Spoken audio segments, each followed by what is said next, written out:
jäi jutustada ainult veel kuningal endal. Ja kui daamid, kes süütu pirnipuu maharaiumise üle kurtsid, rahunenud olid, alustas ta järgmiselt. On ilmne, et õiglane kuningas peab antud seadustest kõigepealt ise kinni pidama, sest muidu pole ta mingi kuningas, vaid karistusväärne ori. Nüüd aga tulebki mul vastu võtta selline hukkamõistev hinnang, sest teie kuningana pean ma paratamatult niisuguse süü enda peale võtma. Eile määrasin ma tänaste jutustuste aine kindlaks selles lootuses, et ma ei hakka oma eesõigust kasutama, vaid alistun teiega võrdselt oma ettekirjutusele ja jutustan teile sellest, millest teiegi kõik siin jutustasite. Aga juba on need lood, millest minagi kavatsesin jutustada, ette kantud. Veelgi enam. Antud ainel on nii palju muud ja paremat räägitud, et kui ma oma mälust otsima hakkaksin, ei leiaks ma sealt midagi. Ja ma ei suudaks teile esitada ühtki novelli, mida seniste novellidega saaks kõrvutada. Seepärast olen ma sunnitud ise oma seadust rikkuma ja teatan juba ette, et olen valmis kandma igasugust karistust, mis te minule määrate, sest olen seda ära teeninud. Kuid ma jään siiski oma eesõiguse juurde. Ütlen teile, kallid daamid, et Elisa novell vaderitest ja teiselt poolt sienlaste totrus on minu peale nii sügavat mõju avaldanud, et olen sunnitud kõrvale jätma vembud, mida targad naised oma sõgedatele meestele teevad. Ja selle asemel teile jutustama ühe väikese loo vaderitest. Seda kuulda on siiski mõnevõrra lõbus, kuigi selles esineb palju seesugust, mida ei maksa uskuda.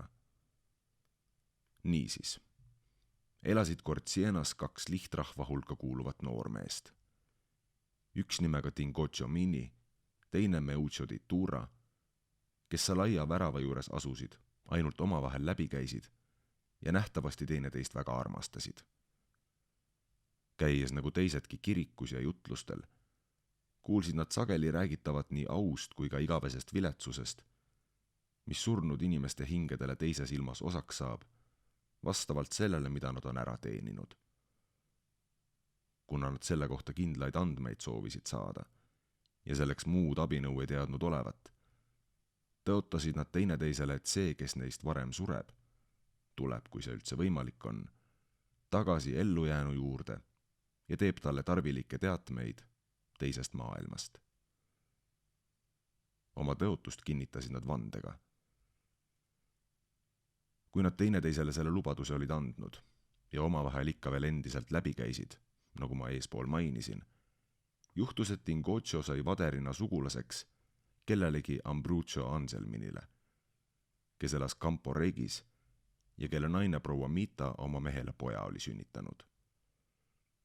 Vahel koos Meuccioga Ambruccio juures käies armus seesinane Tingocho vaderluse vahekorrast hoolimata tema väga ilusasse ja veetlevasse naisesse.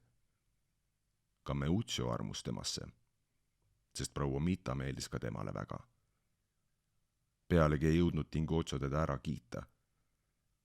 Oma armastust aga varjasid nad teineteise eest hoolikalt, kumbki eri põhjusel. Tingocho katsus oma saladust varjata sellepärast, et ta patuks pidas vaderit armastada ja oleks häbi tundnud, kui keegi seda teada oleks saanud. Meucciol oli teine põhjus varjamiseks. Ta oli nimelt tähele pannud, et see naine Tingochole väga meeldis. Kui ma talle oma saladuse teatavaks teen, mõtles ta, siis saab ta minu peale armukadedaks. Ja kuna tal vaderina igal ajal selle naisega võimalik on kokku saada, siis võib ta temasse istutada vihkamist minu vastu ja ma ei saa tema käest iialgi, mida soovin. Kui need 2 noormeest nõnda üht ja sama naist armastasid, nagu öeldud, kujunes asi nõnda, et Tingocho, kel hõlpsam oli daamile kõiki tundeid avaldada, jõudis oma sõnade ja tegudega nii kaugele, et ta temalt sai kõik, mida oli ihaldanud.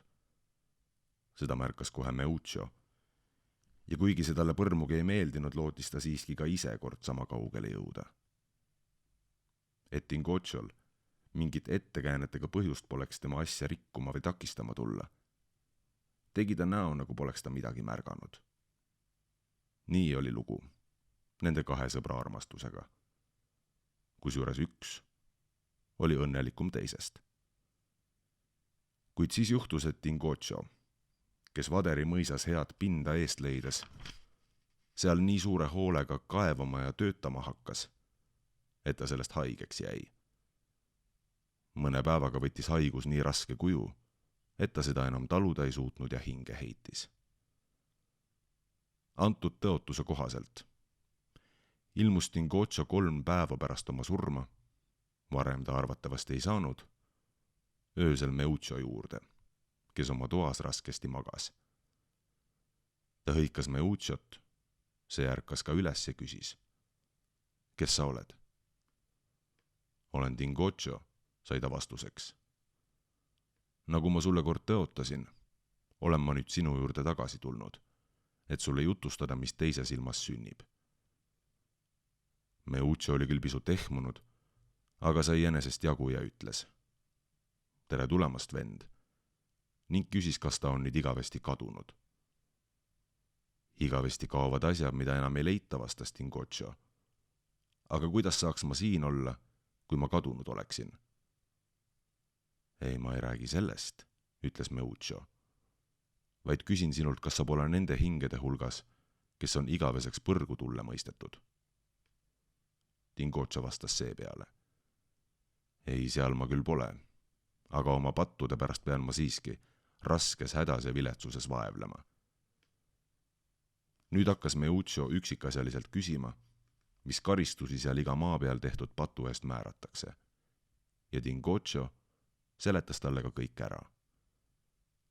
Siis küsis Meuccio, kas ta ei võiks siin maa peal midagi tema heaks ette võtta, mis peale Tingocho vastas, et võib küll. Lasku ainult Meuccio tema heaks missasid ja palveid lugeda ning almuseid anda. Sest nende asjad toovad suurt abi seal ilmas viibijaile. Meuccio lubas seda meeleldi teha. Aga kui Tingocho tema juurest lahkuma hakkas, tuletas Meuccio talle meelde proua Mitat ja ütles veidi pead tõstes. Muuseas, Tingocho, mul tuleb meelde üks asi. Mis karistuse sa said selle eest, et sa Vaderiga magasid, kui sa veel maa peal olid? Tingocho vastas. Tead, vend, kui ma teise ilma jõudsin, oli seal keegi, kes kõiki mu patte neis peast teadvat. Tema käskis mind ühte paika minna, kus ma siis hirmsat piina tundes oma süüd kahetsesin ja kohtasin palju seltsimehi, kes süüdi olid mõistetud sama patu pärast, mis minagi. Nende keskel viibides tuletasin ma meelde, mis ma kunagi oma Vaderiga tegin ja jäin senisest veel suuremat karistust ootama ning suures lõõmavas tules põledes värisesin ma üleni hirmust. Seda nähes ütles mu naaber. Oled sa siis midagi halvemat teinud kui teised siin olijad, et sa siin tules nõnda värised? Oo, mu sõber, vastasin mina. Ma kardan hirmsasti karistust, kunagi tehtud suure patu eest. Mis patt see niisugune on, küsiti minult. Ja ma vastasin. See patt on selline, et ma magasin oma Vaderiga. Pealegi nii tihti, et ma selle kätte suringi. Naaber naeris mind välja ja ütles. Mine ikka, narr.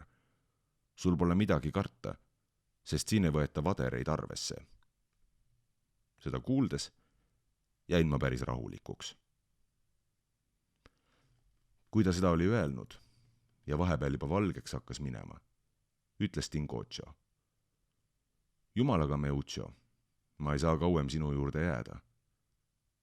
Äkki oligi ta kadunud. Kuuldes, et seal ilmas vaderlust arvesse ei võeta, naeris Meuccio oma rumaluse üle, mis teda oli sundinud mõndagi naist säästma. Ta loobus oma rumalusest ja muutus siit peale targemaks. Oleks seda teadnud vend Rinaldo, poleks tal tarvis olnud targutama hakata, kui tahtis kallist Vaderit oma soove täitma meelitada.